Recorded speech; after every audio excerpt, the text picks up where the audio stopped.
Listeners should be aware that the following program contains language and audio images which may be found disturbing and may not be suitable for your snotty-nosed little brat who probably cusses like a sailor behind your back anyway.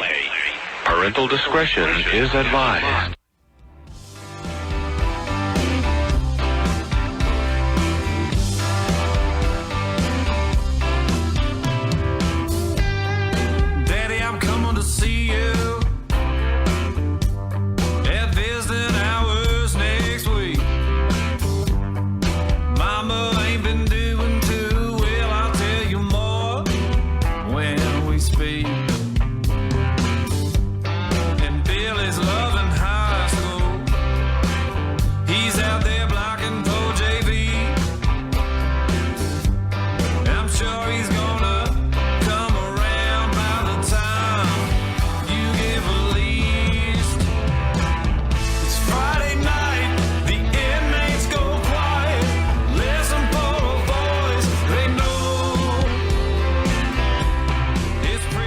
It's time to holler down the pipe chase and rattle them bars, because we're going to do a prison show for you right here at beautiful old, historic old, exciting new KPFT Houston, from the heart of Montrose, where we all hope tomorrow will be a better day. I can see your freedom. I will hold you once more. The man with no visitors, no money on the books. Remember, David's always gonna be here. You're never so alone. This thing's my love. It's Friday night. The inmates go quiet. Listen for a voice they know. It's prison radio. Prison radio. And welcome to the Prison Show. It's Friday night, November 17th.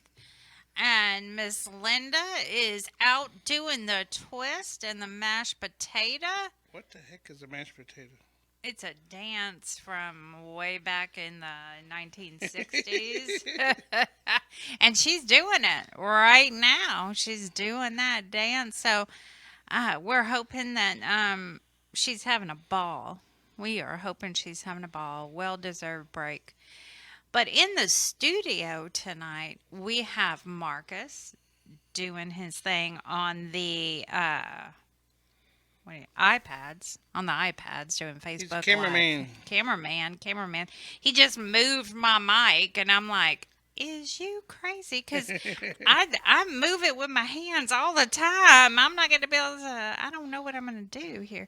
And then we have Javier making waves already tonight. He already got yelled at earlier. And of course we have David, the producer. Oh, and I forgot to say, Javier is doing the phones and the board. Actually, I kicked him off the phone and did it. Oh, I didn't see that. Oh, Yeah, because it had to start, and he had 30 seconds. I didn't think he could. well, yeah. He did. He tried real hard. But yeah, he was running out of time. He was doing it. He had the phones going. He had the board. He was doing it. And now we have David, the producer, here, and he's got a great show lined up for us. He did some hard work over the week getting the show lined up for us. And tonight we have Dianna Williams, organizing manager for Grassroots Leadership and Tosh. Blah, blah, blah, blah, blah. And I can't talk. It was a long night last night. And Dr. Amite Dominick, president and founder at Texas Prisons Community Advocates. Nicole Hutchison-Moore, founder and CEO of Rusty Diamond Network.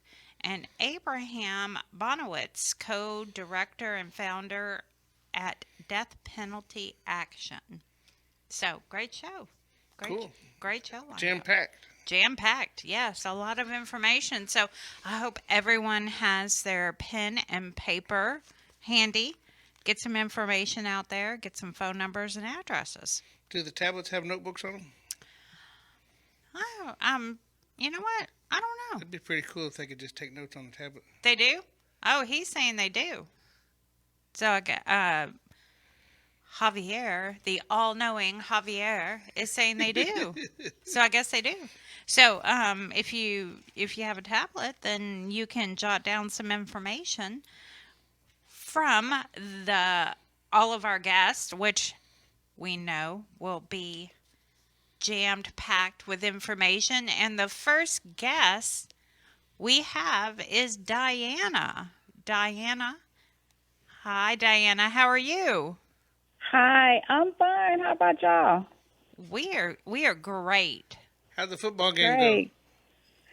Oh, they were tied at halftime. I left at halftime, so it's 14-14. So I'm like on pins and needles here, to waiting for somebody to text me back and tell me. Yeah, they made it to the second round of the districts. It's North Shore, and they're playing Clear Springs from League City right now.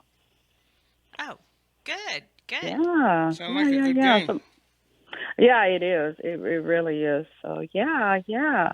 So thank y'all for being flexible and accommodating and letting me come on tonight. So we've got a couple things going on. Well, first, let me kind of quickly introduce myself to listeners who don't know me. Dianna Williams, organizing manager with Grassroots Leadership and Texas Advocates for Justice. Grassroots Leadership is a nonprofit 501c3, and our mission is to end mass incarceration and stop deportation. The criminal justice program under Grassroots Leadership is Texas Advocates for Justice. And what we do is organize in the community, finding out what is most important to people in the Black and Brown community. Our base members are those who are formerly incarcerated and their families. And again, we build campaigns to transform policy that negatively affects us in our communities. We've got a campaign that we're about to reboot called Care Not Cages. And it's where we are looking and fighting to decarcerate the Harris County Jail. If you all followed the news today, there was another death in the Harris County Jail, which brings the total to 18 year to date. So, hopefully we'll be making some sort of statement here pretty soon in regards to that, as it ties into our campaign. We're also going to be watching closely the DA and the Harris County Sheriff's races, because, both of those departments have a direct impact on the population of the Harris County Jail in one way or the other. So we'll be, watching that closely. And, of course, we're 501c3, so we're not endorsing anybody, but, we will participate in any candidate forums or community forums with all of the candidates and asking very specific questions in regards to, their roles, what their offices are doing to impact the jail population. So, stay tuned for that. We'll post any forums or community listening sessions that we're involved in with other advocacy groups on social media, so that we can get as much of the community and the public involved in, listening and hearing what these elected officials have to say. We also have a program called Participatory Defense, where we will assist families who are going through the Harris County court system, family support, in the courtrooms. We help them kind of navigate their way through the criminal justice system. We're not attorneys. We're there strictly to empower them to and show them how to be proactive in either their cases or their loved ones' cases. And that's what the ultimate goal is, to help them possibly get their cases dismissed or get time saved off of a sentence. If the charge was anywhere from 10 to 15 and we got it to 5 based on the research and the involvement with the families, then that's a win, as well. So that's one program that we and is open to anyone. At the end, I will give out our mailing address, and if anyone's interested or they need help, then they can write us, and then we'll get back with them. Events. We've got 2 events this coming weekend, actually tomorrow, that Texas Advocates for Justice is a part of. And in tune with the holidays, we've got one where it's called Feed Those in Need. We'll be at the Beacon on tomorrow on Prairie Street from 8 a.m. to 11 a.m. They'll be serving breakfast, having socks, beanie giveaways, goodie bags with other items in it as well. And that's on tomorrow. And then later on in the afternoon at 1 p.m., there's a free food and resource giveaway that Taj is a part of as well, called Hope for the Holidays. That's going to be over in the 5th Ward area at J&J Lounge at 3303 Lee Street in Houston. So if anybody, wants to come out, please do so. What else? We are having in-person Taj meetings. They're the first Monday of every month at our office in 5th Ward. The address is 4407 New Orleans Street, and the zip is 77020. And we won't have a December meeting because of the holidays, and I think we're out of town actually on the first Monday of the month at a staff meeting. So that's about it. Just if anybody wants to get involved in the work, find out more about us, you can write us at Grassroots Leadership, P.O. Box 88235, Houston 77288. You did really good. You timing yourself? Oh, no, I'm not. You got about a minute left. Can you repeat your address again? Sure. The address is Grassroots Leadership, P.O. Box 88235, Houston, Texas 77288. Sounds like you guys are doing a lot of great work. Yeah, we're staying busy. We are. I posted the participatory defense on our Facebook page, and I sent a copy over to Dani so she could read it too. Okay, cool. That way, if anybody needs any help, they can get a hold of Yeah. All right. Well, thank you, Miss Dianna. We really appreciate you. Now, all right, thank you. In 6 weeks, I'll be in studio. That's what I was fixing to get at. You need to come visit us. You hadn't been here. As long as we've been back in the studio, you hadn't been here once. And we look forward to seeing you, too. Yeah. Well, football season will be over with.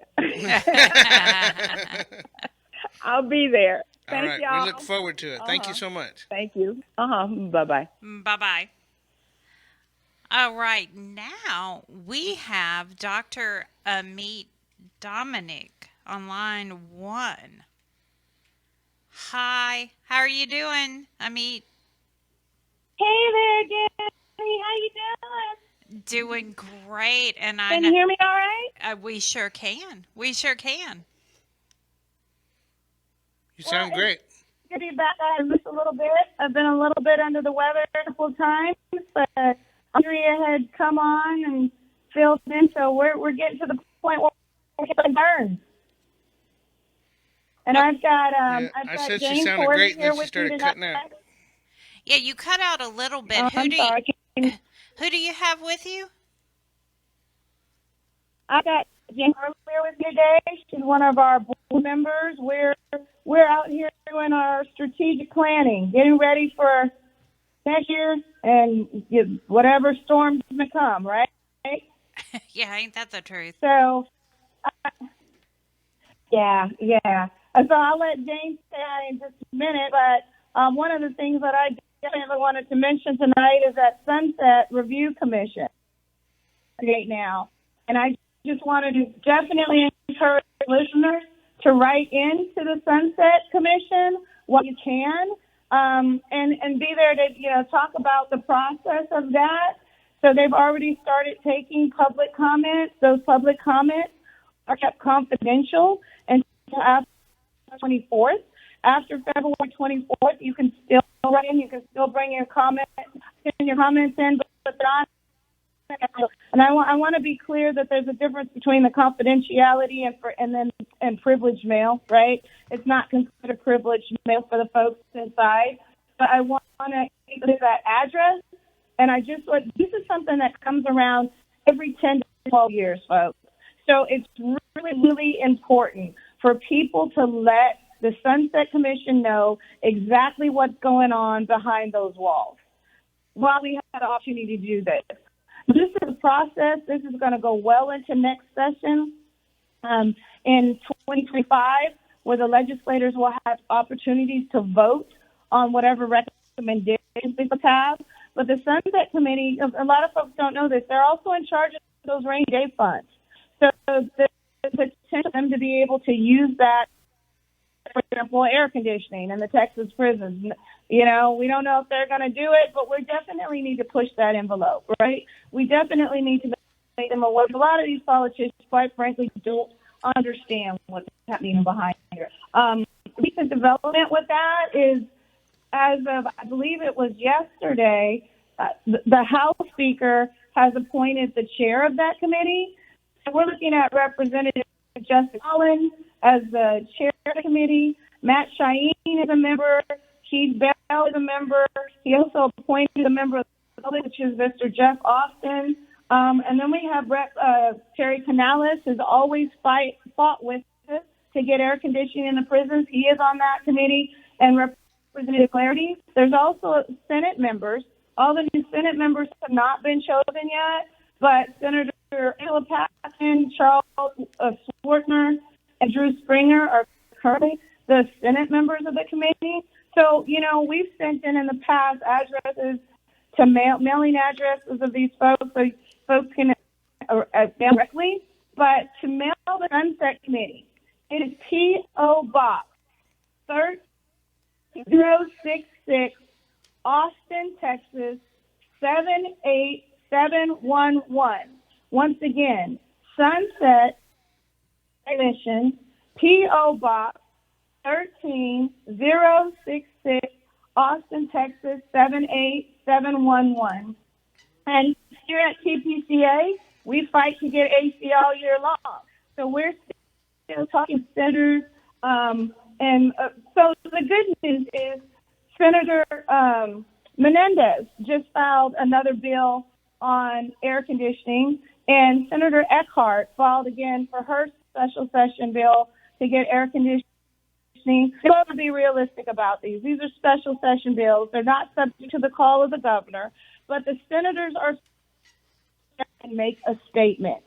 So we've got to support these senators who are making that statement, who are saying that they're trying to tell Governor Abbott that we want it on the agenda. If you're going to call a special session, deal with the issue as well, is essentially what they're saying. So we definitely appreciate their efforts, along with the House members who continue to do that. Spoke with Representative Sherman the other day. Definitely something that they're pushing all year long as we get ready for next summer. But I wanted to really emphasize that Sunset Committee right now, it's one of those, it doesn't come around that often, so we've got to get it done. And I want to give James just a little bit of a chance to say a little bit of something. And you all know that. And I want to communicate this. I've been talking to so many folks that are formerly incarcerated, some of our folks on the inside. I just want to know, I just want to say there are people out here who care, right? I hear that so many times from my formerly incarcerated people when they get out. They say, we didn't think that anybody cared us in the inside. And we have to continue. Right. Jane, you want to say hi real quick before we give them the address?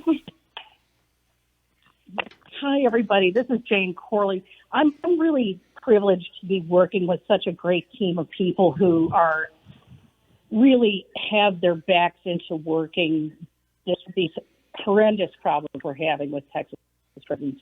And I'm so impressed with the knowledge base and the expertise and just the sheer dedication that they have. And like he said, I don't want to take a lot of time from her and the other speakers, but guests, but these people really do care about these issues, and they've been working very, very hard on your behalf. So do support them if you can. And if we do talk about air conditioning all the time, God forbid we have a horrible winter like we had a couple of years ago when we had the blackout. Don't hesitate to let us know if we can help get your loved ones thermals or blankets if you have them coming in. So, anyway, God bless y'all. Here's to me. A big thank you. We've been tracking those blankets and those jackets. Kathy's been feverishly emailing and communicating with TPCA officials to make sure that there's some preparation going on for the winter. We are hearing about horrible food that just seems to be consistent, and of course the phone calls and the mail. Those are issues we're flagging, we're working on. And of course medical. We're hearing more about that. I'm going to ask people to continue to write. We're bringing in new people, we're bringing in new volunteers, trying to restructure so that we can at responding to what's going on. And thanks to all the folks on the inside who've answered our surveys in the past. I was talking to a member of our research team today, looking at those surveys where folks in the inside are letting us know what their big concerns are. Because what their concerns are is what our concerns are. So we just wanted to, make sure people know that's what's going on. We're getting ready to schedule events for next year, so I don't have any on tap just yet, because, we're small and mighty and we just keep growing, just getting better in time. And I just want to repeat our address where you can send us email. It's 1974 Fulton, Texas, 78358. It's once again 1974 Fulton, Texas, 78358. And I saw a couple comments, the connection's a little bad, but I'm kind of on the boonies doing the strategic planning, getting ready for next year. Dani, you look like you had a question for me, and I can hear you. Oh, well, I do not believe that you're small. You are mighty, but you're getting bigger and bigger. Every time I log on to your Facebook page or pages, your organization is just growing by leaps and bounds. I'm thoroughly impressed every single time I log on. There's so much information that's being given, at each time. Some of it, by members that they heard specific information from TDCJ, and it's a very impressive organization. Okay, thank you so much, Dani. I appreciate it. We're all volunteers over here. We're working super hard. And, I guess before I run out of time, just that last plug. Don't wait. Don't procrastinate. When you write the Sunset Committee, be specific concerns. Let them know what your recommendations are for those issues. So if there's specific issues we want them to focus on, give them the answers, give them the directions. We get some great letters from folks in the inside who have brilliant plans, brilliant understanding. The Sunset Committee needs to hear about that. They can't, and I want to be clear, they cannot answer your personal issues. They're not going to respond to that.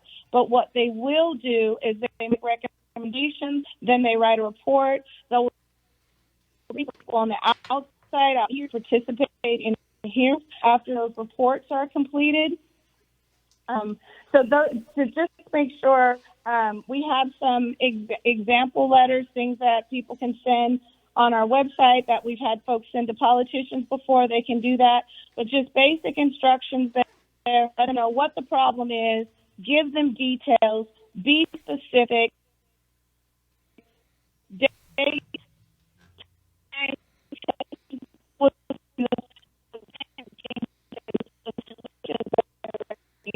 Oh yeah, y'all are. You're gone now. You're Yeah. breaking. Yeah. Okay, there you are. Oh, I'm so sorry. I'm so sorry. No, that, We're you're back trying. now. I walked around to try and get the best spot. Sorry about that. Yeah, I tried to find the best spot, but the reception just isn't that good today. We're trying to get through the best we can. So just make sure you're continuing to file those grievances. We just want to encourage you to do those things.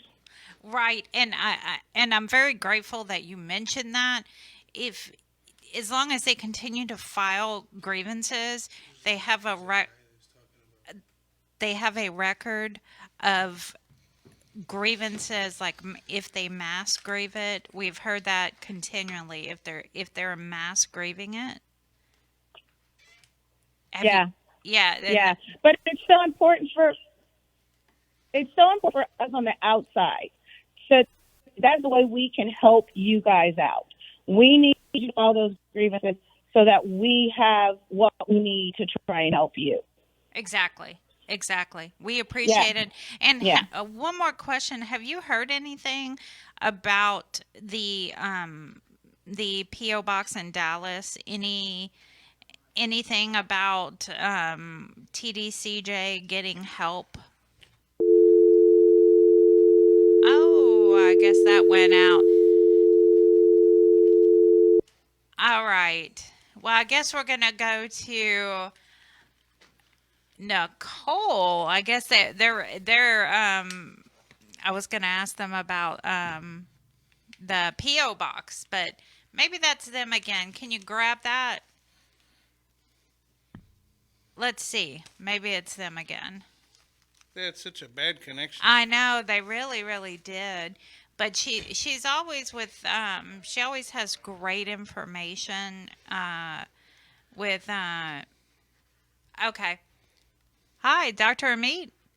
Okay, I think I'm okay. Yeah, I guess I'm back on. Yeah. Meeting with the ombudsman about 2 weeks ago with the family law. There's no nice way I can put this. That wasn't planned out well, honestly. So the staffing in Securus is low. They're supposed to be trying to get on top of it. We know that Mel is months behind at this point, and that answer's not satisfactory. Okay. That's really the short version of that. We talked to the food. We talked about the medical care, transport, and we get a lot of the same responses about lack of staff being present in several different situations. And that's not satisfactory. You got to get it together over there. Okay. They're supposed to be bringing in more staff. Securus is supposed to be bringing in more staff to help with the process, but that's all we're being told right now. All right. Well, as always, even for us, that was one of the people. Yeah, sorry about that. Well, we even have problems getting our newsletter into the guys because of that. Yeah, I know. We do too. We have problems getting anything into them. Well, we appreciate you very much, and we look forward to the next time you're on. Thanks much, Dani. Y'all have a good night. You too. Right. Bye-bye. Bye-bye. All right, bye. He's on the other line, so let's see if he hangs it up real quick. Okay. Let's go to... Hey, Javier. All right. Let's go to line 3 with Nicole. Hey, Hello. Nicole. Hi, can you guys hear me okay? Yeah, you sound pretty good. You sound pretty good, yeah. How you doing? All right. Good. Well, gosh, she really did have a lot of great information, and so much is going on with that. I mean, we could spend hours just talking about that. So hopefully you were able to get the snippets. I mean, I was. So hopefully you guys all kind of caught that, because what's going on right now is so important, because it is, it's kind of an eclipse, right? It rarely happens, and you got to jump on it and take the opportunity. But, things have just been really going a different direction because of the fact that we've had to pivot. As you know, Rusty Diamond Network, I started while I was incarcerated in Dallas County Jail, and then went to TPCA, and I got out in 2019, but I already had diamonds, which is what I call my women. We predominantly work with women, and some men, and we call them rusty nails. But at any event, we've really had to pivot, and it's kind of been a little bit of a natural kind of osmosis that's happened, really, because the communication is cut down. And what makes Rusty Diamond so different is that because we're not a registered volunteer, we co-partner and co-work with the other volunteers. But, that allows me to go into the prisons and volunteer and do things like that. But I'm able to have the communication open with all of the ladies, because we're the only organization that really bridges that gap to work with the diamonds while they're incarcerated and reimagine reentry, as you guys are probably sick of me saying for all these years. But, reentry starts the day those bracelets go on, the day, you're arrested, not, 30, 60, 90 days before you get out. And then, as we all know, reentry is a joke. So what we've been able to be so successful with, hundreds and hundreds of women now, is bridging that gap where we grab them while they're inside, and then through kind of referrals and word of mouth. And then, of course, all the ladies that I've known through the years build a network. That's why we're the Rusty Diamond Network. So we have a network of all these diamonds, and then we're with them when they get out, literally, if it's picking them up to taking them to where they have to go, or bringing them clothes, doing those things. Communication has dropped by 70%, y'all. I'm talking everything. The phones, the tablets, the batteries are burning up, not working. It's $150 to replace, parts if you even have it. So what's kind of naturally evolved is I've been spending a lot of time touring the state. I work in all 254 counties in the state. So I'll work in the jail as well as the prisons. I really focus on the prison side of it. But I've been speaking and volunteering my time alongside a gentleman named David Gerlach. David got a pardon in Alabama, of all places, has a very interesting story as well in his life, and has parlayed this into this opportunity where he's going out and doing these wonderful speaking tours at colleges. And I never would have thought about hitting the criminal justice departments of these colleges, but it is so critical and so important. Because think about it. These are our lawyers, our police officers, our judges. This is the future, right, of the ones that are actually going to influence, the entire criminal justice system and policies. And so I've been spending a lot of time going out to the colleges. I've actually been teaching in some classes where I get to co-teach with the professors, and I've gotten to know the professors pretty well and some of the department heads. And it's just fascinating to me how much they don't know. It's not in the textbook. And one of the presentations we do is even what your textbook won't teach you, right?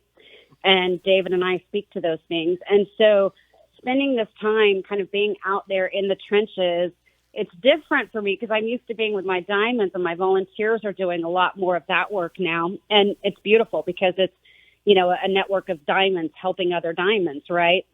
So we're kind of growing like gremlins, I call it, just kind of popping up here everywhere.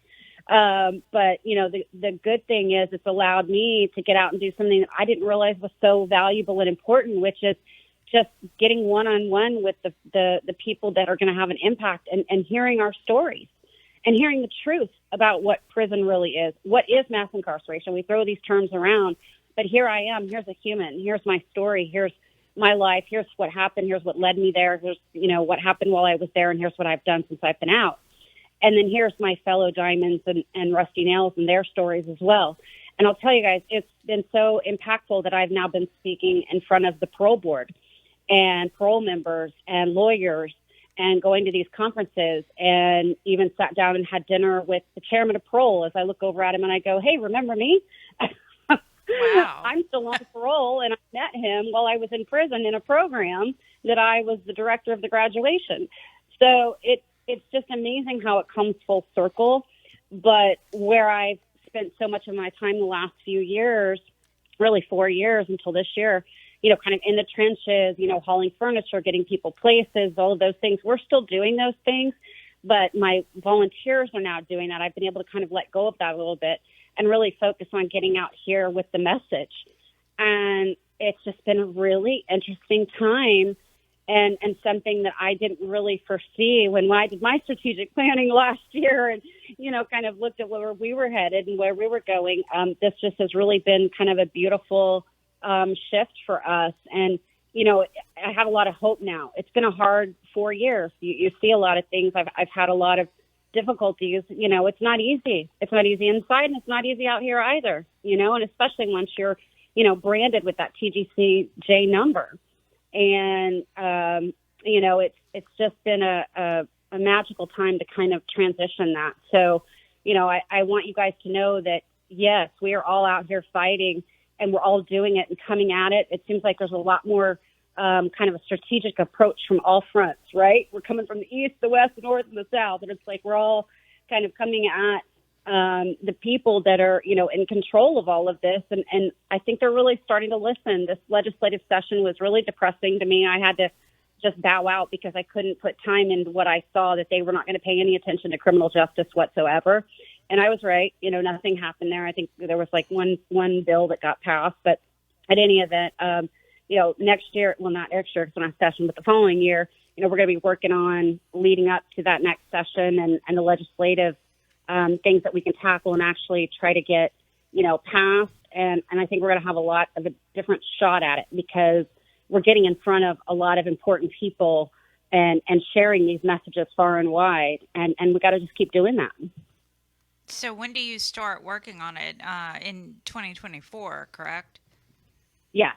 But yeah, so we start in 2024 for the next session. But I mean, of course, we're already planting seeds now. I mean, I had a long conversation. Tim McDonald, as you guys know, is the head of all of the operations of parole, right? And then the irony is just kind of like I'm sitting there and I'm on parole and I can't even get, early release. There's nothing I can do, right? No matter what I do, I've gotten state certified. I do what I do now. All this stuff, it doesn't matter, right? Your sentence is your sentence. You're on parole.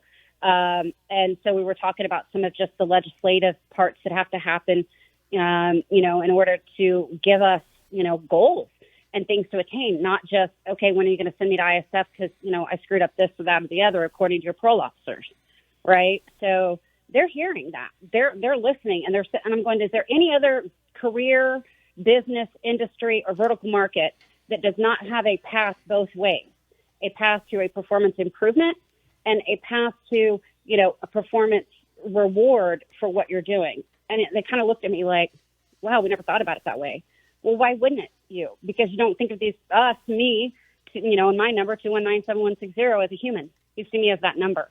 That's got to change in order for you to realize that those same principles in every other business and industry apply.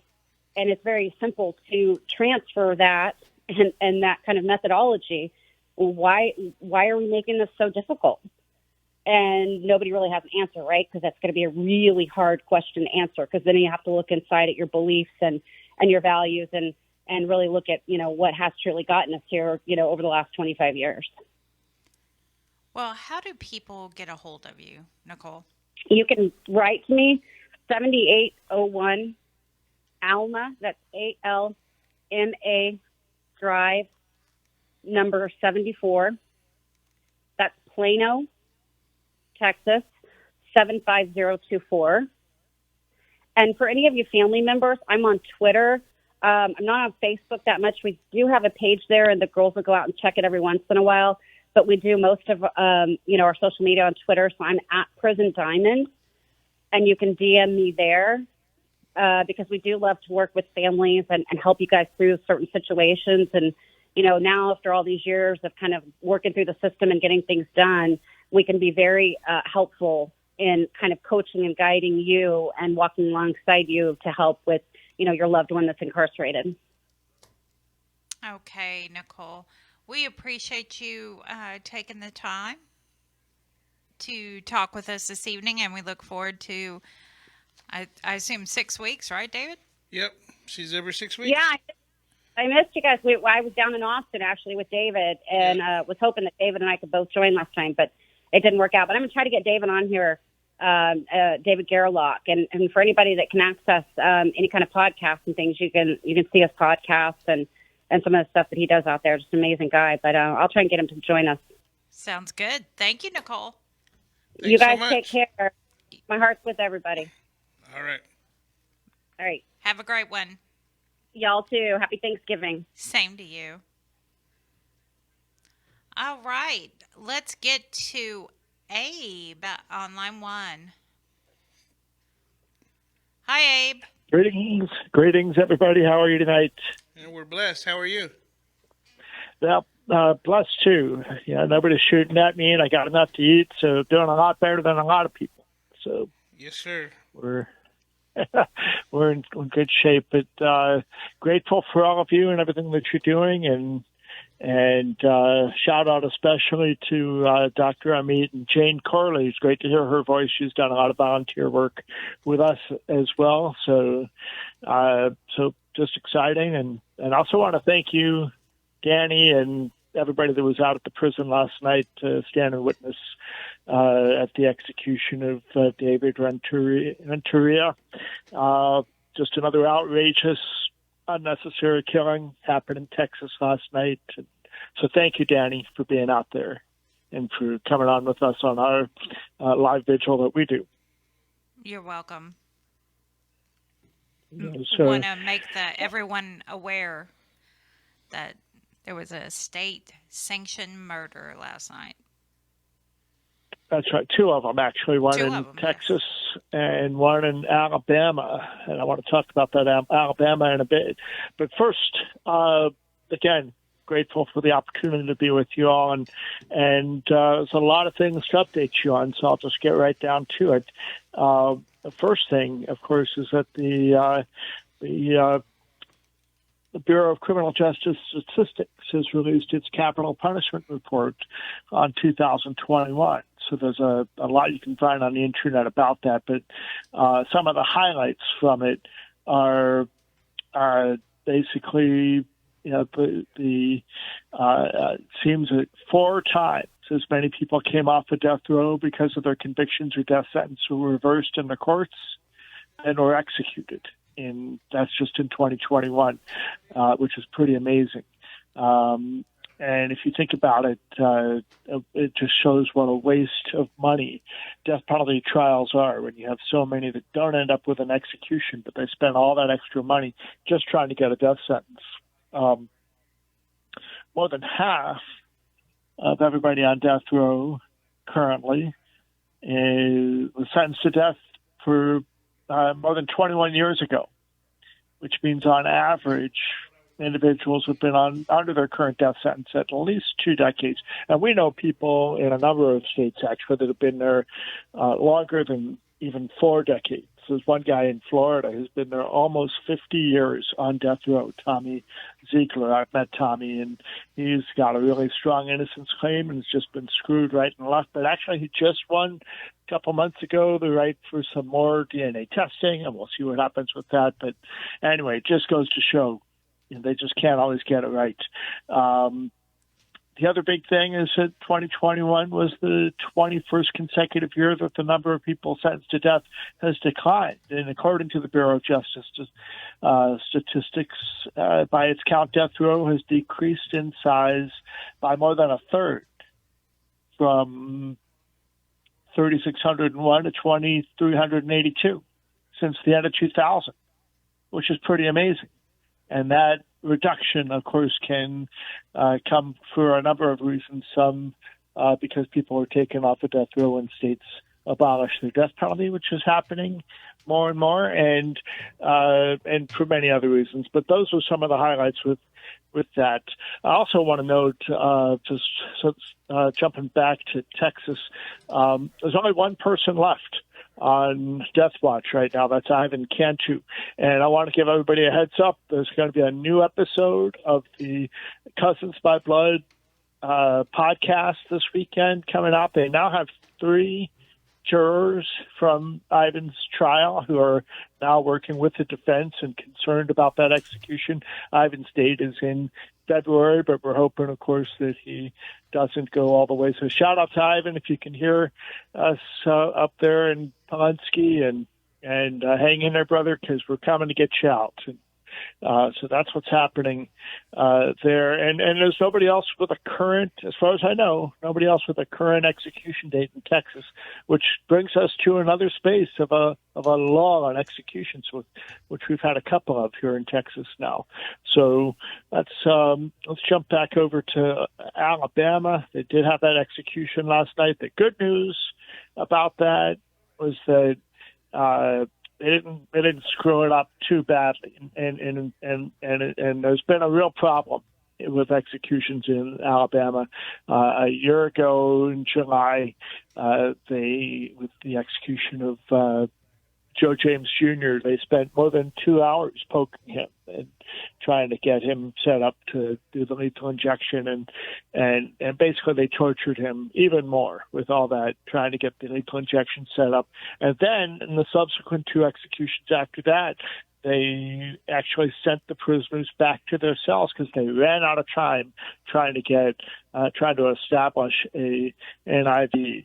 Well, last night, they managed to get it with the first shot, first prick. They got him set up. He did not complain at all to his spiritual advisor, Jeff Hood, about the realities of him being set up for execution.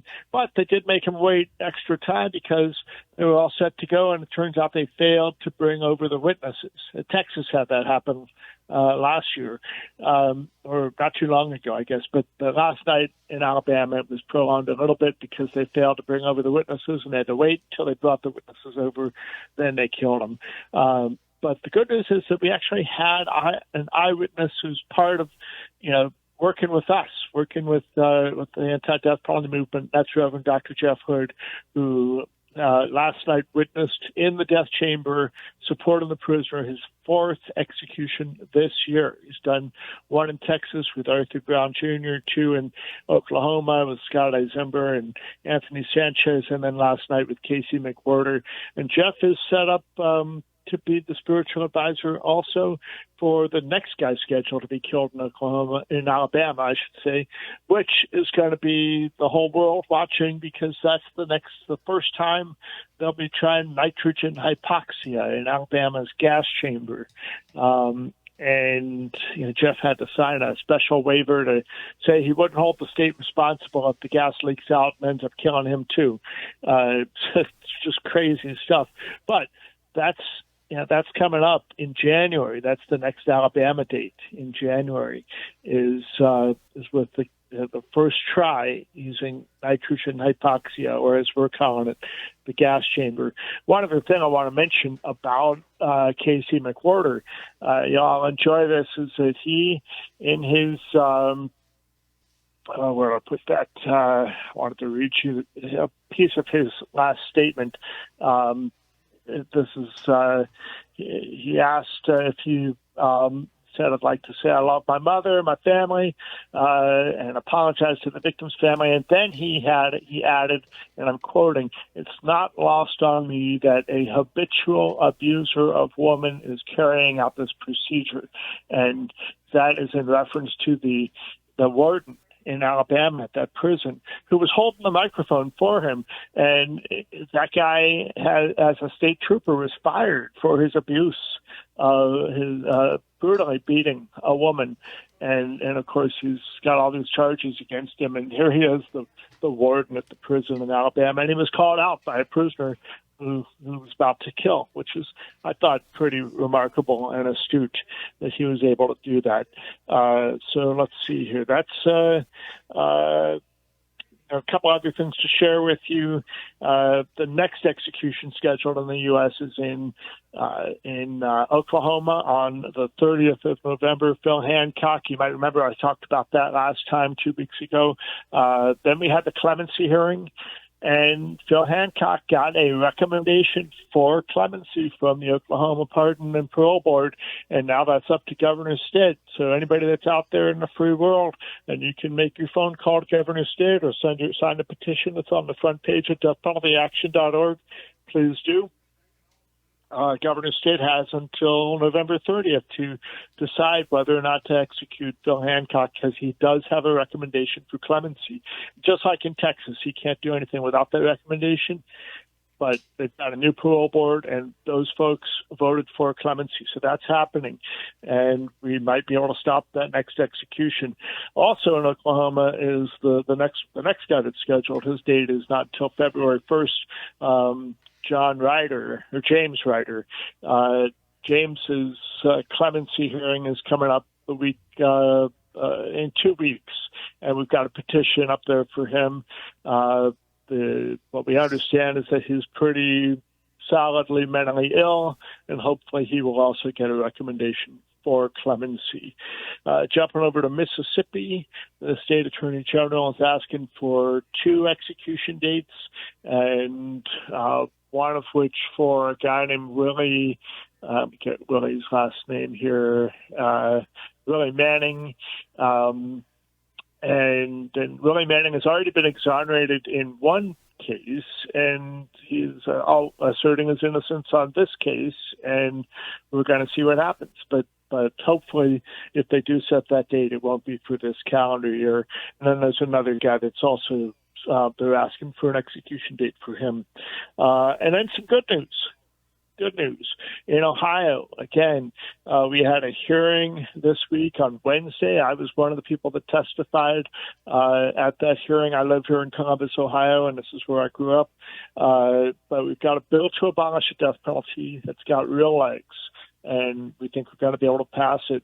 But the exciting news was that on Monday we had a press conference with a number of murder victim family members calling out for abolition of the death penalty.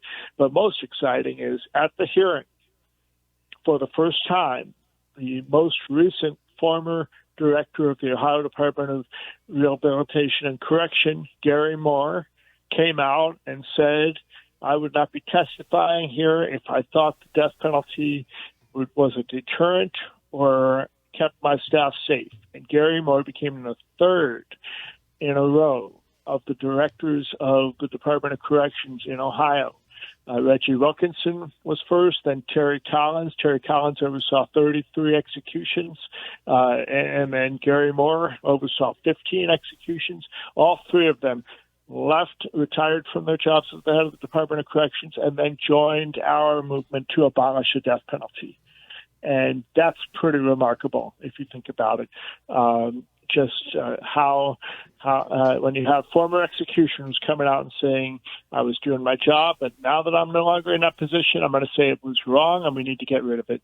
And I think we're going to be able to do so in Ohio. And that's what I've got for tonight. If there's any questions, happy to take them. Again, this is Abe Bonowitz with Death Penalty Action and the ad business suits. So we don't know what kind of officials they were, do we? No, no, they didn't have it. Now, of course, Gloria asked them. You know how Gloria is. Yes, we love Gloria. Who are you? And, they wouldn't say, of course. And I'm getting the wrap up. But anyway, we're still on the lookout to find out who these men or women, we're not sure. We just saw the men. But we will let everyone know as soon as we find out, because we are curious. We are curious. We should be curious, and we just have to keep shining the spotlight on it. I'm grateful for all of you, and wish everybody a happy Thanksgiving, and we'll see you in a couple of weeks. Happy Thanksgiving to you too. Have a good one. Take care. All right. We ready for a break?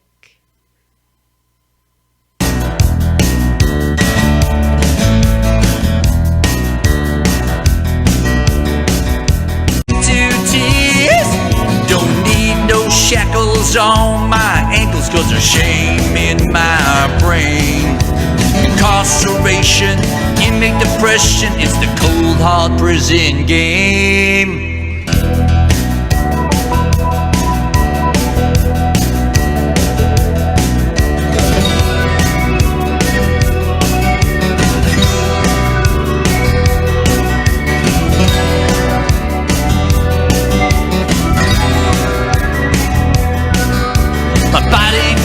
feels the seasons change as it goes from hot to cold. Sentenced to die in this cold hard prison as I watch myself grow old. Locked behind these walls of isolation, left my freedom behind. Embraced the dark side of incarceration, mental breakdown, suicide. Prison is where time means nothing, months turn into years. Memories of freedom haunt the soul, turn pain into tears. Don't need no shackles on my ankles, cause there's shame in my brain. Incarceration, inmate depression, it's the cold hard prison game.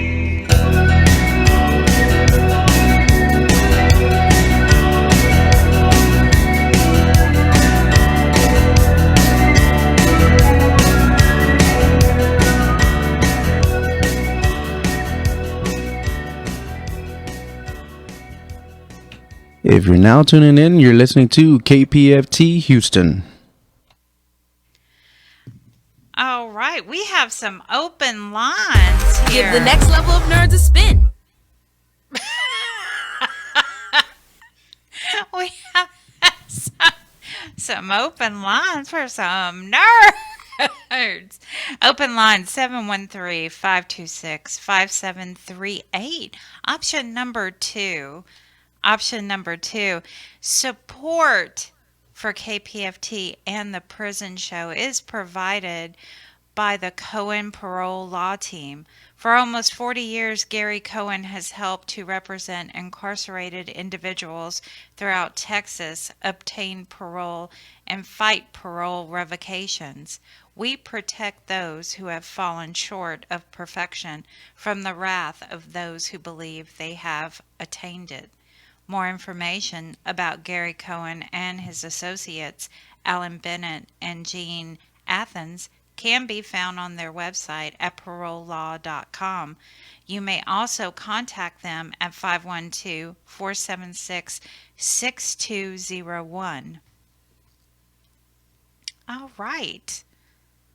Now, let's get to some callers. Let's get to Caitlin. Caitlin? Okay, Shirley. How about Shirley? How you doing, Shirley? Just fine. How about you? Doing good. Well, that's good. I'm calling to do a shout out to Blaine. Hey, Blaine, I love and miss you. And while I'm thinking about him, go ahead and do a shout out to the others. The Big Wheel, Eric, Beto, Mothman, Loch Ness Monster, Mo, Mark, and Bebo. He told me to do a shout out to y'all. I know he give me all their little names there. Loch Ness Monster? He told me to use those names. So, he didn't give me the real names. So that's what I had to do. Anyway, I know. Blaine is Meatloaf, y'all. Meatloaf? I ain't never heard him called Meatloaf.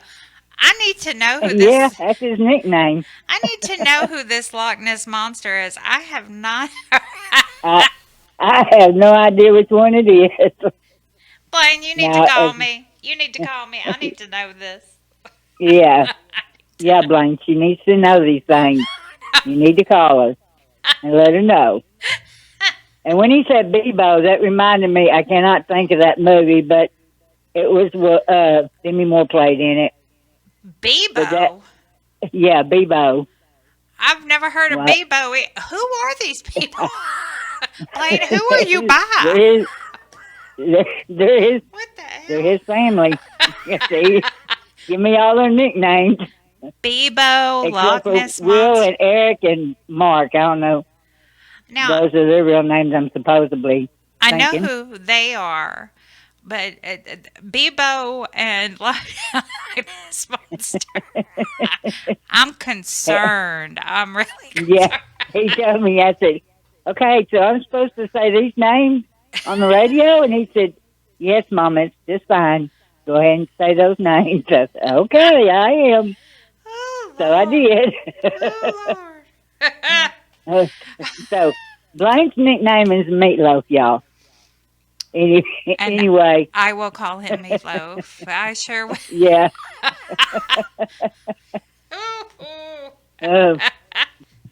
I think when he first got over there, he started off as Curly and he ended up as Meatloaf. Curly? Oh, I could see that. I could see that. The Three Stooges? Yeah, I could too. Yeah, I could see that. But now it's Meatloaf. Now it's oh, my word. Anyway, I'm gonna give y'all a shout out to all of y'all. And there's another thing I want to do too. I put on there for prayers for people who are fixing to be getting executed, and I did leave one out, and I want to tell y'all I'm very, very sorry. I thought his was a different day anyway, so I didn't put water on there, and I just want to apologize to everybody.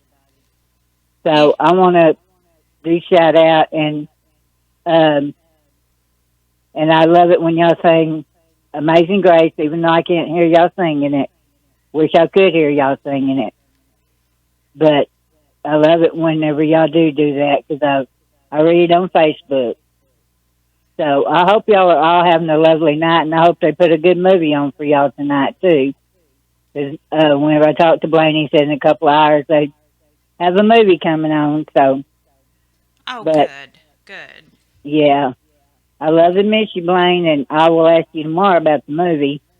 And I hope y'all have a very good night, and y'all have sweet dreams. And I love you, Blaine, and I like all of your group back there. You know, they all sent me 2 Mother's Day cards, and each one of them signed them. Or birthday cards, I mean. So they all signed them, too. And that makes a person feel good. Aww. So I love y'all. That's sweet. And I love you, Blaine. And I miss you, and I will talk to you tomorrow, hopefully. Hopefully we still got minutes left. But, and I hope y'all have a very good Thanksgiving. On the, Thanksgiving is a Thursday, right? Yeah, it is. It is. Yeah. Well, I hope all of y'all have a good Thanksgiving. Well, we hope you do too. Well, thank you. And tell everybody good night. Okay. And talk to y'all next time. Good night, Meatloaf. Good night, Meatloaf. Have a good Thanksgiving, Miss Shirley. Oh, man, quick with the finger there, David. All right. Do you want to do Caitlin?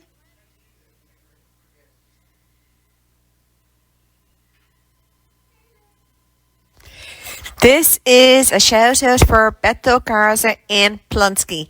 Hey Boo, how are you?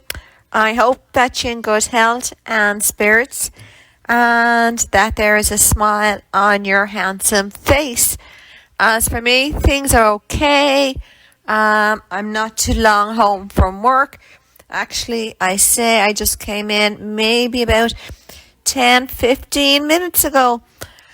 So at the moment I'm chilling out. I'm sitting on the couch and I'm giving Daytona some snuggles.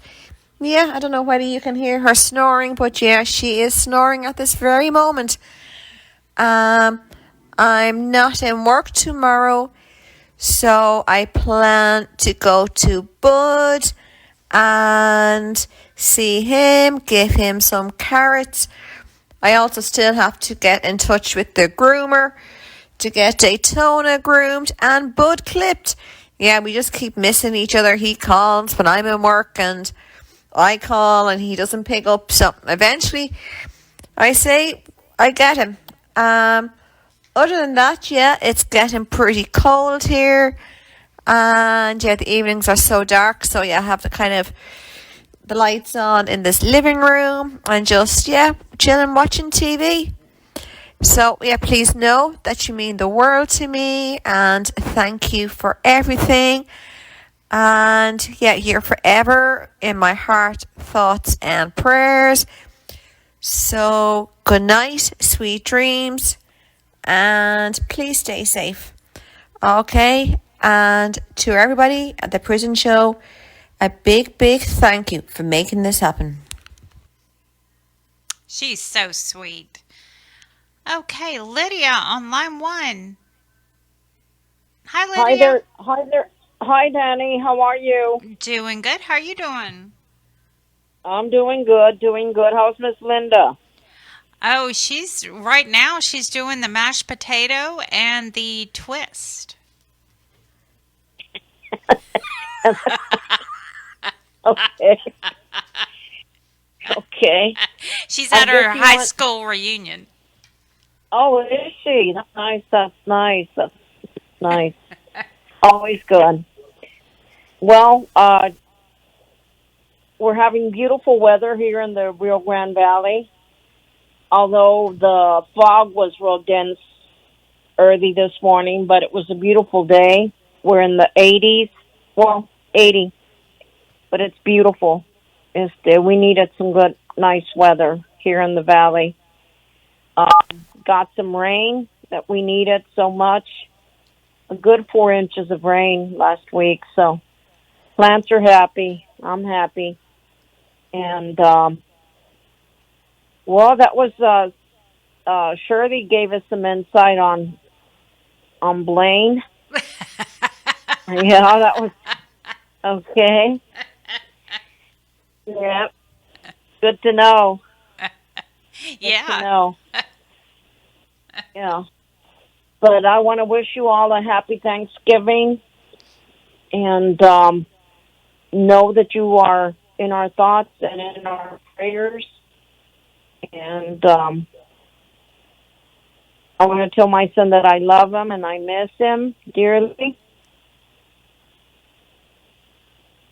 And that I'm here watching TV and Bingo and Jorge are asleep.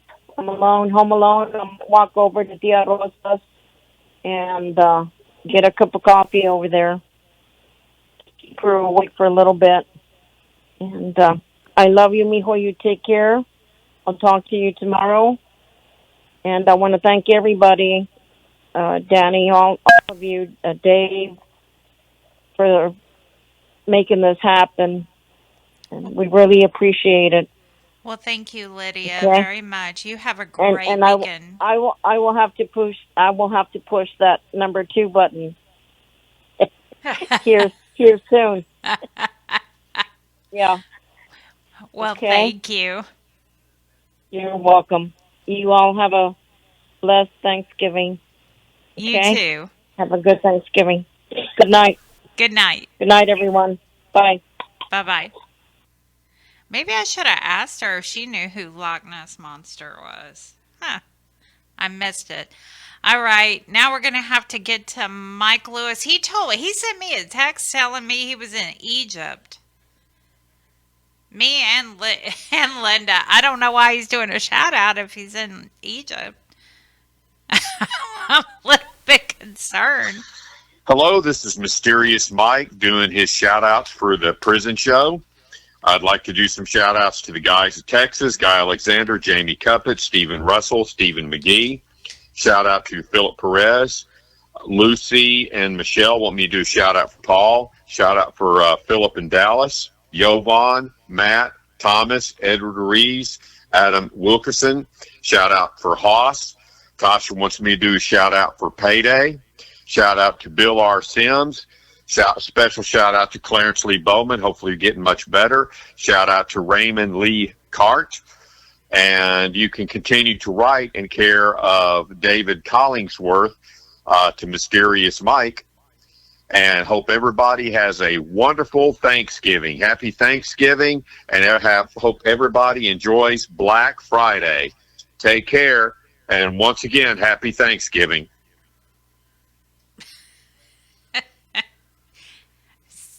So David said he could be in Egypt, Texas. No. So I sent him a question saying, "Why are you weird?" I asked him, "Why are you weird?" Anyway, let's go to Patricia on line 3. Patricia. Hey, the shout out for Humberto Garza. Hey, mijo, get Patty here. PSJ Bears won, mijo. They're gonna go on. Pioneer lost to Liberty Hill, but anyway, we did good, mijito. Estamos bien, mijito. We're good. Your tío went to HB, came back. He's good. Your mom, I just heard her on the shout out. And they have 2 Los Monsters. I don't know who that is. But anyway, mijito, I'm good. I feel so much better, mijo. I went to a doctor yesterday, and they're going to see what they're going to do now. But anyway, I feel great. David and Orale took Sophia to the game, the Pioneer. So, I don't know, they're going to come back sad, I guess, like I used to. Anyway, I love you, mijo. Happy Thanksgiving to everyone. The Lord is good. God bless everyone. Good night. Good night. Have a great weekend. Whoop. Too late. All right, Stacy.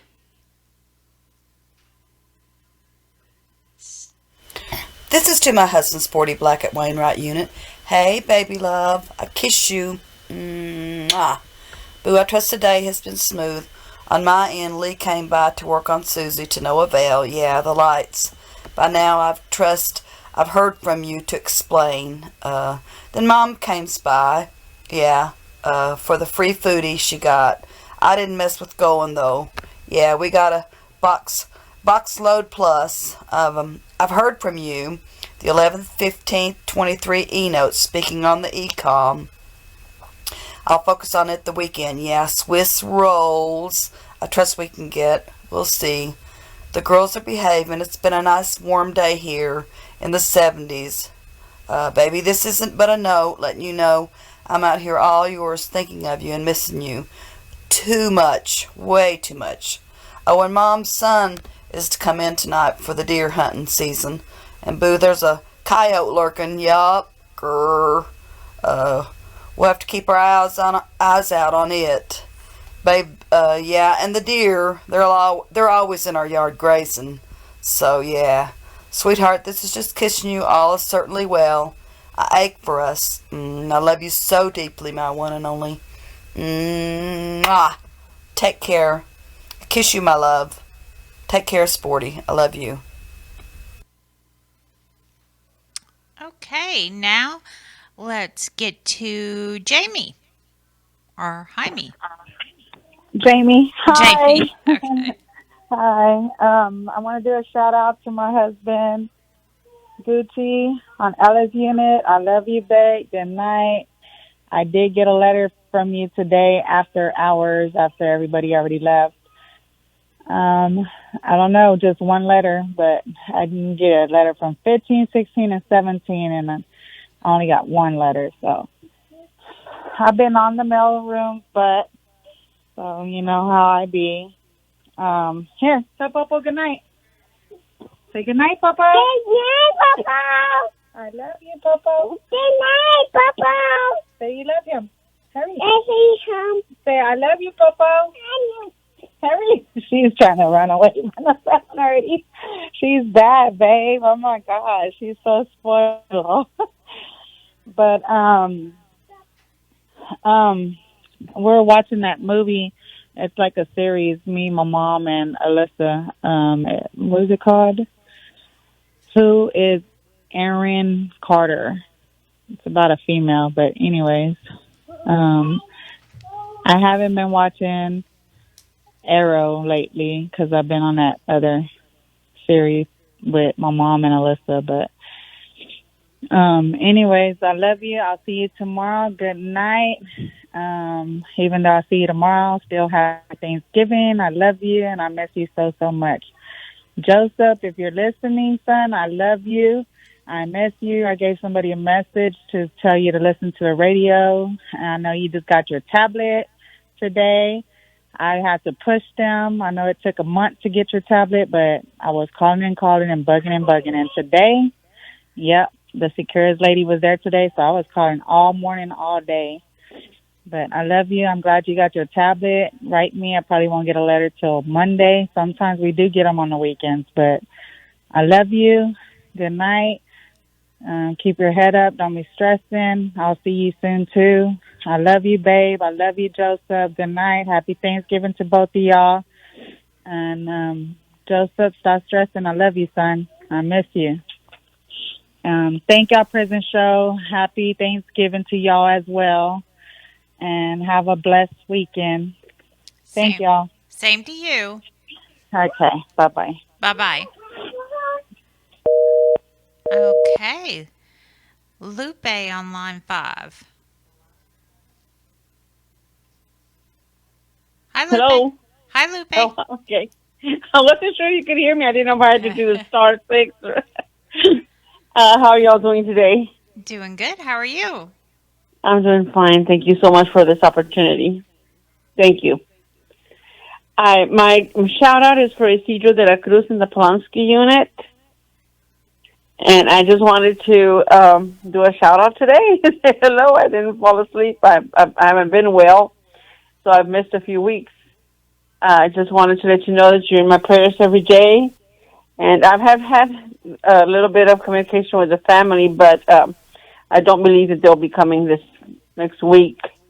But I understand it is a long drive, but I'm grateful as long as they're doing okay. I just wanted to let you know that I'm thinking of you and praying for you, and I hope that you're well. And I wanted to thank you all for this opportunity and also to wish you all a happy Thanksgiving. Thank you.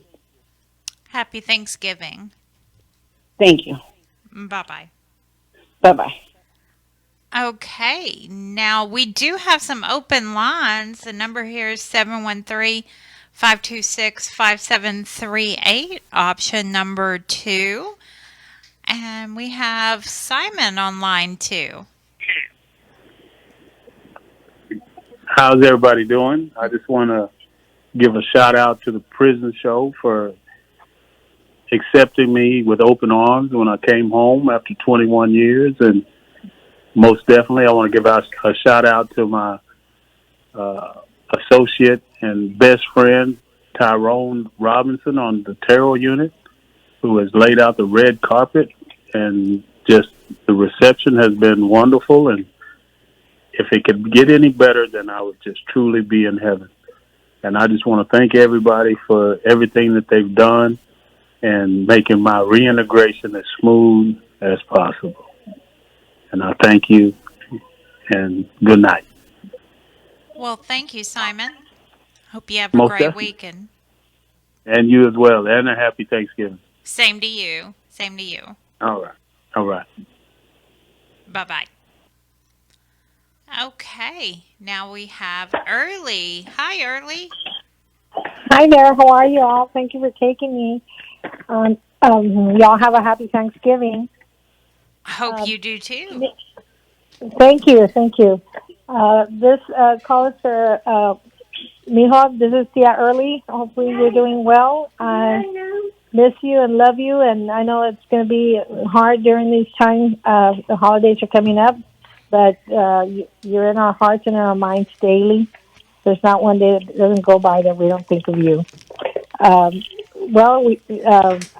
started my therapy after 6 weeks of after surgery. I finally started my therapy with Frank's therapist, which is excellent, and he's very, very good. So I'm doing well, thank God.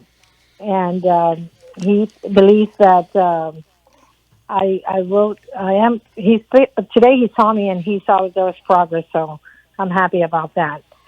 Other than that, tonight we went by to see Alex and Maxie, and the baby wanted to come over. She started crying. She wanted to come with us, so we have her here. She's coloring right now, and we love to have her like always. I tell Raylan because the girls are a little jealous, I think, of her. But I tell them that we're just as loved as she is, and especially Raylan being my first granddaughter. But we love them all the same. And she's here. She's brilliant, very smart. I'm going to have her see if she can sing Happy Birthday because she loves to sing Happy Birthday. Mama, sing Happy Birthday. Okay, sing Happy Birthday. Sing Happy Birthday. Hurry. Happy birthday to you. Let's see. Well, now she's Sing Happy Birthday. Come on. Sing it to Grandpa. Sing Grandpa Happy Birthday. Hurry. Sing. Okay. She's shy, Nicole. So, but she's doing good. And Alex and Frank is also doing well. He got also a procedure done this week on Monday. So, but he's doing well as well. There she goes. You can hear her. Oh, she stopped. Anyhow, she had that procedure done, and Raylan is here also, and she wants to say hello to you.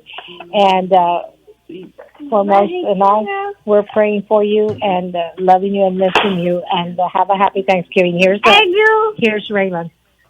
Hey, Primo, it's Raylan. I hope you're doing as best as you can be right now. You know, I hope you're staying warm and knowing that the holidays are coming by. You know, I hope you know that you're loved by the family and everybody. Even by little muñequita here, even though she doesn't know you yet, she will. But I know she's going to love you very much as well. But everything's going well here. I just got back from the college fashion show. It was so sweet. I got to see my friends perform. Oh, look.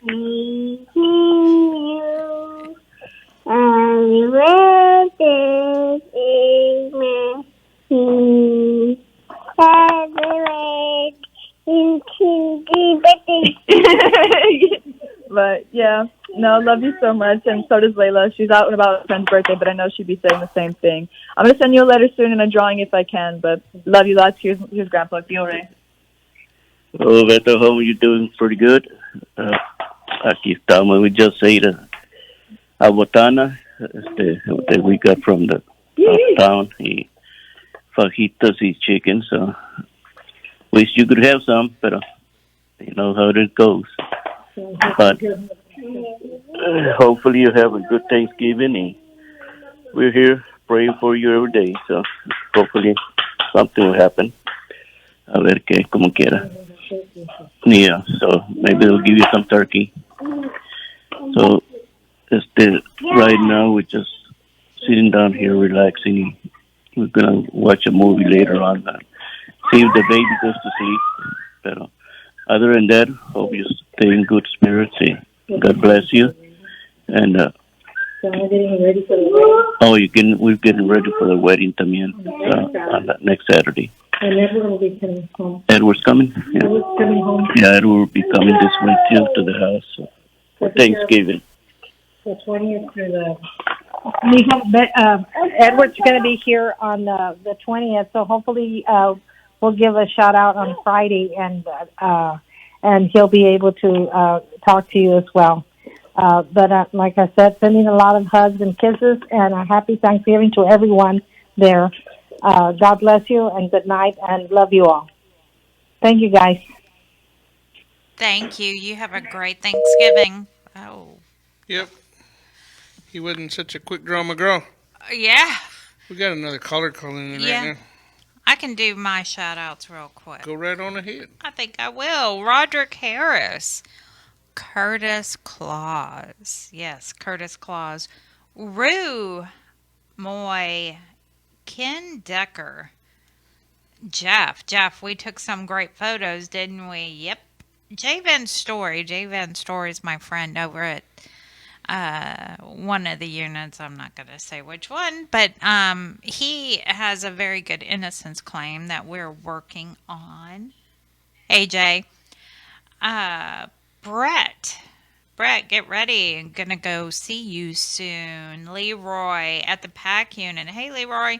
Larry, Joel at the Memorial unit. Hey, Joel. Paul. Creeper. DeVoe. I hope you're behaving yourself, please. T. Hey, T. Big head. Meatloaf. Apparently, I've been calling you wrong. I've been addressing you incorrectly. I should have been addressing you as meatloaf. Yeah, call me. Rexalicious. Rexalicious. Yep. Anyway, I think I said Ken Decker, didn't I? I think I did. And we got some letters. I'm going to be giving them to Miss Linda. As in between her, she may decide that she wants to do this every weekend. I don't know. Go do the mashed potato? The mashed potato. Clearly, I ain't going to be doing that. But all right. We have Denise on line 2. Hey, Denise. Hi. Hi, how are you? Good, and yourself? Oh, I'm spiffy. Just spiffy. So you're on the air. You can do your shout out. Okay, yes. So I wanted to give a shout out to my brother once again, to Facundo.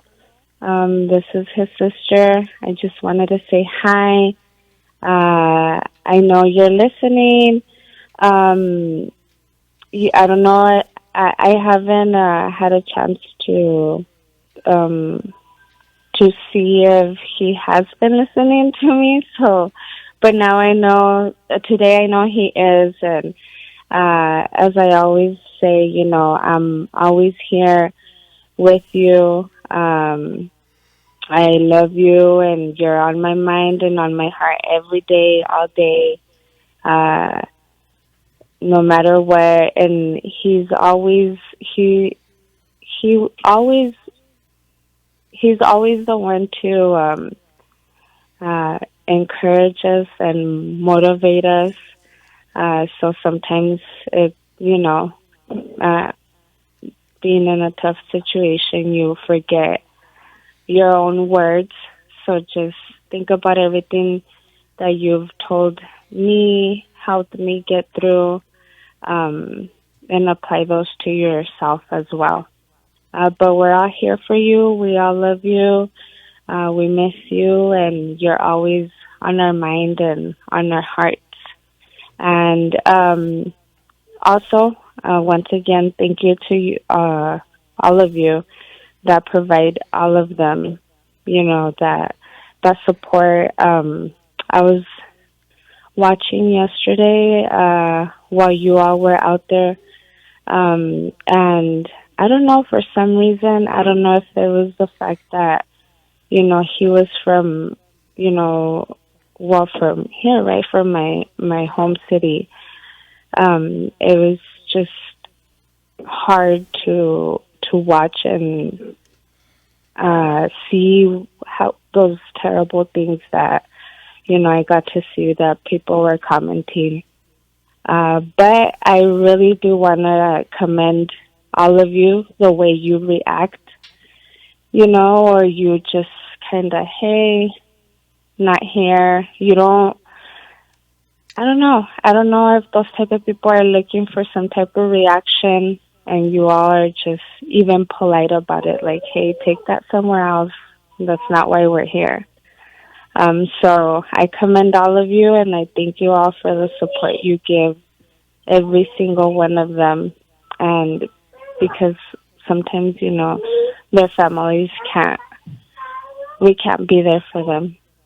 And I'm sorry, I don't know if you can hear my daughter. She sounds cute. She sounds cute. She's like, Mom, listen to me. But yes, I'm glad you thank got you so much. I'm glad you got to watch what happened. It's important. It's important to, and you're right. They a lot of times people like to hide behind a computer screen a keyboard, a phone, whatever they choose to hide behind. And Mhm. and that's why when we're out at the protest, a lot of people drive by and yell at us, and of course, I always yell back, "Get down and come talk to us." Get down and come talk to us. Come tell. But they drive away. They drive away. They don't want to. Yeah, of course. No, Yeah. yeah, but yeah, thank you so much. Gloria's hilarious. Oh, isn't she? It's always cracking me up. Yeah. And she's just being herself, which is the best part. She's like, "What? I'm not trying to be funny. This is No. me." Yeah, she really isn't Mhm. trying to be, but she definitely is something else, man. We can. Yes, but yes, thank you all so much. And like I said, you all provide that support to all of them when their families can't be there. And yeah, just once again, love you to my brother Facundo. We're all always here for you, and I hope to see you soon. Well, thank you, Denise, and you have a great weekend and happy Thanksgiving. Thank you. Happy Thanksgiving to you all too. Thank you so much. Thank you. Bye-bye. Before you get into the news, I'd like to wish Bill Hayburn a happy heavenly birthday. Today would have been his 85th birthday. Wow. Yep. 85th. And he was still going. I mean, Yeah, I mean, he had a heart valve operation, kind of like similar to what Ray did. And I guess he didn't think there was anything going to go wrong because he'd been through it before. Right. I mean, a year ago, he was still coming on the... Doing pretty good, as far as I knew. But yeah, there was something wrong with that mechanical valve, and he went in, and so... Wow. Happy birthday, Bill. Yep. I'm sure he's giving him... Oh, he's probably up there telling them all how to do it. Yeah. Him and Ray both. Him and Ray both, yeah. Yeah. Ray especially. and thanks to Bill, at the memorial service we met Gary Cohen, who will be on next week. Oh, it's next week? The 24th. Isn't that next week? Oh, it is. Yep. Absolutely. So, and then every 6 weeks after that. So. Woohoo! Yeah. I kind of look forward to it. I mean, he's a great resource. Yeah, he really is. Yeah. Yeah. He's a great resource. He's the new, I guess the website is parolelaw.com, right? Right. It's and Bill was always that, similar to that. I heard before he even came into the picture for the prison show, I had heard from, several of my friends from different units great things about this man. And I mean, he's like Bill Hayburn. He's not cheap, but Bill kind of changed a little bit in his later days. Bill decided he was going to lessen his price to try and help out more people, and he did. He moved to Houston and started his practice rather than having it in Huntsville. Right, but he still wasn't. I mean, he wasn't as cheap as some others. I agree, but he was cheaper. At least he didn't cost $20,000. So. Oh, and you're right, but he went down. But he was, but he was. What he. So I read a story about Bill. Bill would camp out in his earlier days. He'd set up a little pop tent beside of his car to make sure he wasn't late for his parole hearing. So. You don't find that too often anymore. Yeah, but he was trying to make a name for himself. And he did. He did. He absolutely did. And they had, I think Linda's, Linda's, Is she tired out? No, I definitely don't think she's that. Oh, yeah? Oh. Anyway. She's imbibing? Yeah. So, this week, over at the Wainwright unit, Used to be the Eastham unit, right? Yeah. Yep. Officer Motley, he was killed in the line of duty. Now, they haven't come out and said what exactly happened, but what they did say was he was assisting other officers in restraining an inmate at the prison when he died. So the OIG is investigating the incident. But from the different news reports, it was a dark cell, no lights were on, or the lights were broken. And it was a five-man team went in, and Officer Motley was the first one in. And they haven't really said too much about it. There's so many different stories about how he died, so I can't really say one way or another because, they're not saying if anyone's being charged.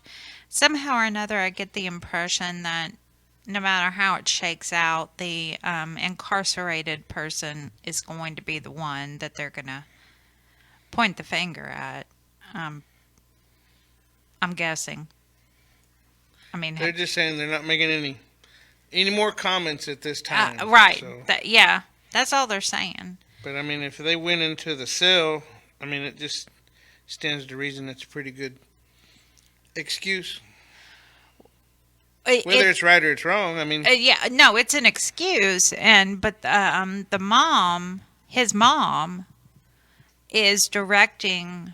Saying that the other four people left her son, and she's putting them on blast. Put it that way. I don't know. I wasn't there, but it's a sad situation, no matter how you look at it, But what's really sad is it's making the news, but a lot of when an incarcerated person is killed, it doesn't make the news a lot. Are you reading about it? Yeah, I was reading it because Abbott even made a statement. Oh, yeah, Abbott made a statement. But yet TDC just won't exactly say. They just say a criminal investigation is under the way. Yeah, that's all they're saying. So. Absolutely, that's all they're saying. I hate the fact that an officer lost his life. Anyone. Yeah, if anyone. Officer, inmate, or anybody. Yeah. It grieves me that we have to go through that. I mean, the punishment is being incarcerated. The responsibility is to protect us. We don't know what happened, but at least they're not automatically blaming it on the inmate. I mean, they're saying that they're just not going to say anything right now. Right. But I guess we'll see what happens. Yeah. We'll see. I mean, it could have been anything. Yeah. So, I had a incident once before I got arrested because I had a pocket knife in my hand, and about 3 of us collided, and one of us ended up poked with that pocket knife. But it's not like I stabbed anybody. But yes, that's what they tried to say because of my past history. So, who knows who had the knife in that room? Who was in it? We weren't there, so. Right. We weren't. But most of them officers wear vests whenever they go in. Most of them. Well, it was a 5-man team, so they wore I thought they wore the riot gear. Not, but most of the riot gear is just the vest, and then they have regular pants and everything. They don't have armor in their pants. Oh. Yeah, some of them could have a face shield, but not all of them. I see a lot of those guys, especially going down like K Block or ADSEG or whatever they call it, the shoe in other cities, in other states, and they just have a vest on and regular, whatever the uniform is. I could ask my friend Curtis because God knows he ran that team a lot. Well, especially in Texas, it just gets so hot that if they have more clothes on. Oh, that's true. I never thought about just a like vest. that. The vest is enough to make them sweat really bad. So, looks like we have a caller. Barbara. Hey, Barbara. I just wanted to do a shout out to my husband, Go ahead. DJ Hickman at Robertson Unit. I miss and love him. And that's it. That's it? You got a few minutes. You can. No, that's I don't know what else to say. This is the first time I've done it, so. Okay. All right. Well, we hope you have a great Thanksgiving. Awesome. I hope y'all have a great Thanksgiving as well. Okay. Have a great weekend. All right, bye. Bye-bye. So I was trying to find that thing we were talking about earlier. It's called a Warden's Peer Interaction Program. Oh. But it's where wardens from other states come in or go to wherever. It's not always in Texas, but it just happened to be in Texas. So, David and I were talking before the show. I was telling him about last night for David's execution. David, since the fire, there's been two vans that are sitting outside the admin building, and the media and witnesses are driven to the execution area, the execution chamber area. Last night there were 3 vans, and in the third van was a very, very large van. I think it had it appeared to have 4 rows of seats. And there were, according to the El Paso Times, there were only a few newspapers that mentioned it. There were 14 state and governmental officials. That's what it said. That's the way they worded it? Yeah, state and governmental officials. Well, David said that he had read that there was a Warden Peer Interaction Program. So he said maybe. But also remember the Czech Republic came to visit TDCJ too, which was kind of, I never heard of that before. Yeah, the Czech Republic, but were they still here? No, that was back on October 18th. Okay, yeah, we never heard of that. But why would, we're just trying to figure out why 14 state and governmental officials would possibly be interested. Maybe they're trying to figure out how to do it. Right. I mean, I don't know. It was a very, we were speaking they were all in dark suits, so. They didn't want to be identified? It was clear. Gloria confronted them, of course. Gloria's Gloria. She was, all up in there when they were. Yeah, because some of them walked to the right of us. They walk down, and of course they never want. And then Hazelwood was there, and everybody knows who Hazelwood is. He's the head of the chaplain, and she was Gloria. She was Gloria. Yeah, God love her. Not yesterday, but last week. She called them chicken, whatever, right there at the end of the video. And we can't say it on air here, but you know what I'm she talking could, about. she could say it on Facebook Live. Yeah, I love that lady. Man alive, I love that lady. Yeah, but we have to stay close to the red button whenever she's in the studio. When she's in the studio, we do. We absolutely do. But out there, she, she'll go. There were so many people. She went across the street and asking them, who they were, and we lost her because she's short. We lost her. We couldn't see her. So I took off, with my, because, I have everything set up. So I took off on my walker thing to get over there to find Gloria. I'm like, where is she? Where's Gloria? And, I'm like, who are you? Are you pro-death penalty? Are you anti-death penalty? Well, you don't belong here if you're pro.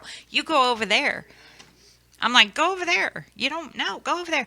And if you're not familiar with what we do, TDCJ provides snacks for refreshments for the pro-death penalty people. Really? On the other side, they will let you use their restrooms. They provide snacks. All that is provided by TDCJ. We, however, are not offered that. We are not offered restrooms. We are not offered anything like that. Not at all. In fact, we get yelled at. Yeah. But they are offered all of that on the other side. So, but I told them, and one lady says she was from Ohio, and she just came down to see how it's done. I was like, see, I made that comment just a minute ago. I didn't want to say it real loud, but I mean, I'm thinking that's but she exactly was not, what they're doing. She was not. She wasn't a part of that group. No, she was not a part of that group. But it's we get, the other day you had 1,000 people viewing your video. Uh-huh. But I think that not all of those 1,000 people are anti-death penalty. No, they're not. You have a lot of people that are viewing that, just waiting for the moment that the loved one's murdered. Right. And it gets very frustrating when they're leaving comments because sometimes I don't catch them, and I block a lot of them. Yeah, I have to, because it's hard to keep. Especially once it gets to arguing. Yeah. I mean, there's just no sense in being rude. I don't mind. Ray said that, all publicity is publicity, so I don't mind people watching. I don't mind them even making certain comments, but once it goes overboard and if they're rude, then it's time to, mind your own business. Right. And is there any other pages? I mean, on the other side, on the for death penalty, does anybody over there video it? Is there news people over there? I mean, no. Not that I'm aware of. But there's other pages that are in favor. They're not out there doing what we do. We're the only ones, but there's a certain, you hold yourself to a certain, it doesn't mean that you have to be rude about it. Because remember, the family is innocent. Yeah, I mean, they're still victims. His family is innocent. And their family, the victim's family, also goes on the site. So anything that is written, they still see. Right. So. Yeah, it doesn't make any sense to me, but some people think that it's okay. Yeah, some people think that. I just happened to open up my phone today. Yeah. So, So what are you doing for Thanksgiving? Anything? My friend Joy is staying with me because she had surgery, and I have been. It's quite funny because we're both like handicapped, but we're trying to take care of each other. And she is still going to be with me, so we're having Thanksgiving together. Get a couple of turkey TV dinners. Actually, no. I'm gonna cook gumbo. Oh, you go, girl. Yep. Dee Dee just went and bought a big turkey. Awesome. Somehow she's been saving coupons and doing all this couponing thing, so she ended up getting a $40 turkey for $2.99. Now that's what I'm talking about. Yeah, she was showing me a while ago how much savings she did. I got a letter from Mr. Sims earlier today. And really? He was talking about the last time they had a holiday dinner, they ran out, and then they were supposed to give them hamburgers or grilled cheese or something or another, and they ended up getting a darn cheese sandwich. So, I mean, I'm hoping that TDCJ, at least, they're not on lockdown, a lot of them. It's not a COVID deal, so let's hope that they get a good meal. I hope y'all do. I really do. Even if it's some kind of cold dessert to bring home or whatever, you guys. We used to go down and take whatever we could that they'd let us take back to the house, and then we'd make a big spread in the evening time. So hopefully you guys get a little bit of Thanksgiving. And yeah, a little bit. And I hope. And never forget that we're thankful for all of y'all. Thankful that y'all listen every week. So hopefully your families will come see you.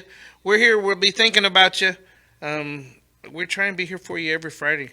You need to let your families know. I was reading where they're talking about how expensive the video visits are. Yes. And you know what? The prison show, we don't charge. Yeah, we have pledge drive. I mean, that's how we pay our bills. We're listener sponsored. But you can always have a free shout out. We're not going to charge you for the shout out. Have your loved ones call. We start taking calls at 9:45, and we'll go until we can't really go anymore, and we'll have to ask everybody to hurry up. And we might have one more caller tonight. Looks like Javier's in there answering the phone. So it's about time for us to get off the air, but we'll take one more if Javier puts them on.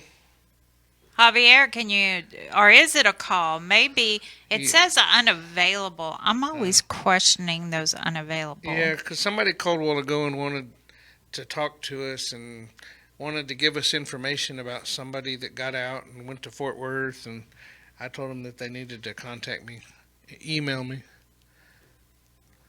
Yep. Go. Put them on. Go. Lorraine?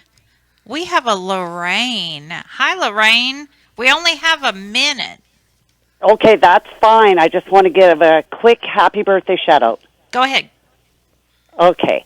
Hello? Oh, hi. This is a shout out for John Thiessen and Plonsky.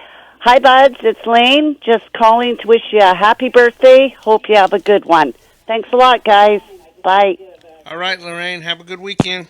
Well, that was sweet. Yep. Got a birthday shout out. Woo. Yep. So it's about that time. We really appreciate y'all tuning in. We appreciate those that did call in. Next week, write the number down and be ready. I texted a few people and they were doing something or whatever, you know. And we understand that's how it goes. Ray told us that we should come in and be ready to do 2 hours of radio. He sure did. and I think since I've been here, I've probably done it maybe 3 or 4 times. Yep. So one of the first nights I was producer, all of a sudden there were no calls. And I'm like, this is not a good start. And here you go. Yep. So y'all stay tuned. We're going to have Cnvrge come on. And we talk about it every week. It's some techno music. And even though I'm a cowboy and I like my redneck music, and Dee Dee likes her rock and roll, but I have heard this. I have listened to it just so that I could actually say that I had listened to it. And it's kind of funky. I have not. Yeah, well, you ought to try it. These 2 guys come out of the college town, and they were over here at U of H, and they started a little radio show, and they're doing it here tonight. So you guys stay tuned for Cnvrge coming right up, and we're going to go on out with some Charlie and the Regrets. Have a great weekend and a happy Thanksgiving.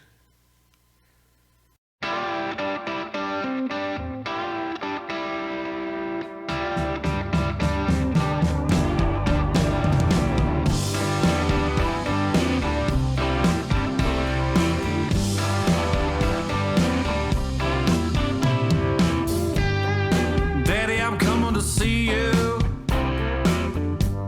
at visiting hours next week. Mama,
And to all the laughers, the men sitting on the road, try to keep your heads up. You ain't deep if you got hope.